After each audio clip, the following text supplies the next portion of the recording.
Good evening, everyone. Let's dive in. Experience. Ralph Waldo Emerson's essay, Experience, delves into the complexities of human existence, particularly how individuals confront and process profound loss.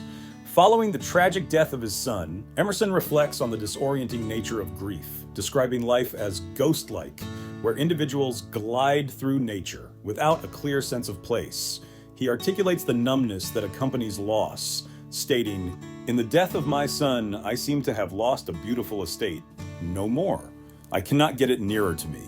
This detachment mirrors the initial stages of grief, where reality feels indifferent. Emerson further explores the concept of temperament, suggesting that individuals are often confined by their inherent dispositions, leading to a deterministic view of life. He acknowledges the frustration of being locked into a particular way of perceiving the world, yet offers a path forward by emphasizing the potential for transformation within our limitations.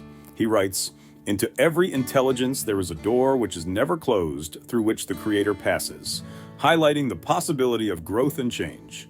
In his contemplation of succession, Emerson reflects on life's relentless progression and the human desire for permanence in an ever-changing world. He observes, "Our love of the real draws us to permanence, but health of body consists in circulation and sanity of mind in variety, suggesting that embracing change is essential for well-being." This perspective aligns with the idea that growth requires letting go of fixed notions and adapting to new circumstances. Emerson's insights into the stages of grief and human experience offer a profound understanding of resilience and the capacity for personal transformation. By acknowledging the fluidity of emotions and the inevitability of change, he encourages individuals to navigate the labyrinth of life with openness and courage. The poet. In his essay, The Poet, Emerson envisions the poet as a visionary figure who perceives and articulates the deeper truths of the human experience. He asserts that the poet's role is to uncover the miraculous in the commonplace, transforming ordinary experiences into profound revelations. Emerson writes, "The poet is the sayer, the namer, and represents beauty," emphasizing the poet's ability to capture the essence of existence through language. He critiques the tendency to live superficially, urging individuals to seek depth and meaning in their experiences. Emerson warns against a life that is all surface and no depth, advocating for an engagement with the world that transcends mere appearances. He believes that the poet's imagination is a conduit for deeper understanding, stating, "The imagination that intoxicates the poet is latent in the rest of us." Walt Whitman embodies Emerson's ideal poet, capturing the divine in the mundane.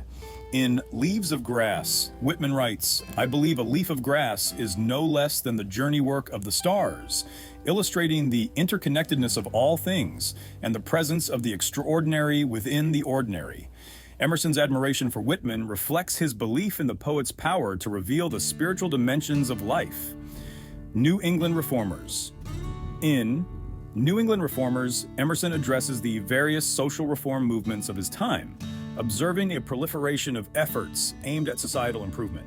He notes the fertility of projects for the salvation of the world, ranging from temperance to abolition, each seeking to address perceived societal ills. Emerson acknowledges the noble intentions behind these movements, but cautions against superficial solutions that fail to address the underlying spiritual deficiencies.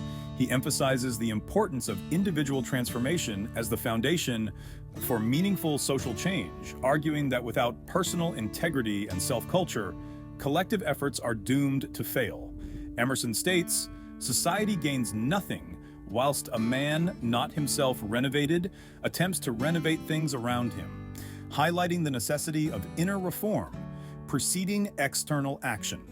Emerson critiques the reliance on associations and institutions to effect change, suggesting that true reform arises from self-reliant individuals who act in accordance with their moral convictions. He warns against the dangers of conformity within groups, advocating for personal authenticity and spiritual alignment as the catalysts for societal progress. Through his examination of the reformist zeal in New England, Emerson underscores the interconnectedness of personal virtue and social responsibility, advocating for a holistic approach to reform that begins with the individual's inner life.